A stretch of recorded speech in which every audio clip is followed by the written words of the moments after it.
Come, come, come, come, come, come, come, come, come, come, come.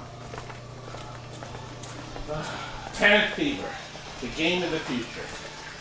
As a matter of fact, I'm going to take a color photo of it. Ha ha! Oh, it's a beauty. You saw a video of the prototype. At least that's what it was, supposedly a green cabinet. This is the white cabinet version. We sold this. Actually, somebody sold the green one and one of the other one. This is the results of 2 Pennant Fevers. So we actually had to junk one.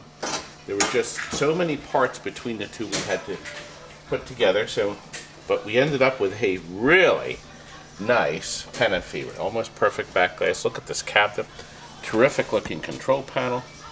And in the back, we do have incandescent bulbs to give it that old-fashioned flavor. Customer requested that.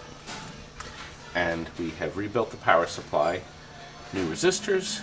All capacitors have been changed all around the dial. You have to change all these. This will stop the power supply from firing up. They're 5 volts. They're all leaking now. God, these bastards. 20, what is this? 30 lousy years, 25 lousy years. Damn things are leaking already. It creeps. Another letter to Williams. Anyway, look at this board. This is the unusual board. The people see this system board. It was only used for Pennant Fever, and as you know from the other video, Gridiron. That was the other Williams game that used the same cabinet, the football version.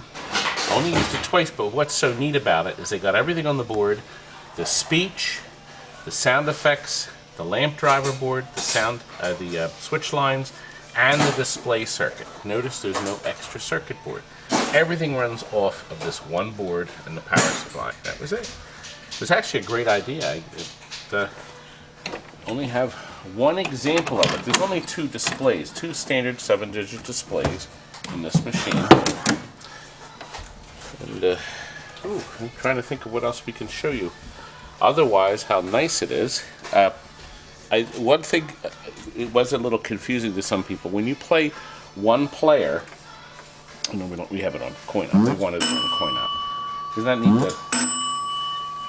Now we'll give it a start.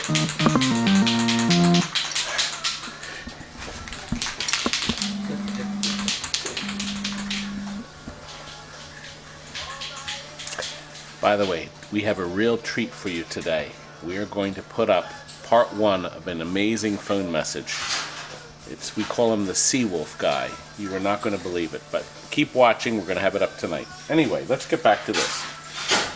It doesn't matter what button you push. If you're playing one player, like we are, you can put your fastball, and you may get a curve or a changeup. It doesn't matter, because the computer is selecting what you're getting.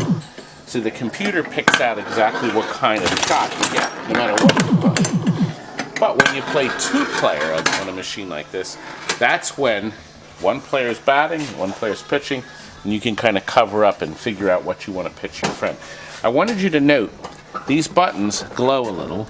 These are the clear, the translucent buttons. They're lit by the fluorescent tube here. It's a nice little effect, and I thought it was very nice that they thought of doing that. Just to give it a little extra touch.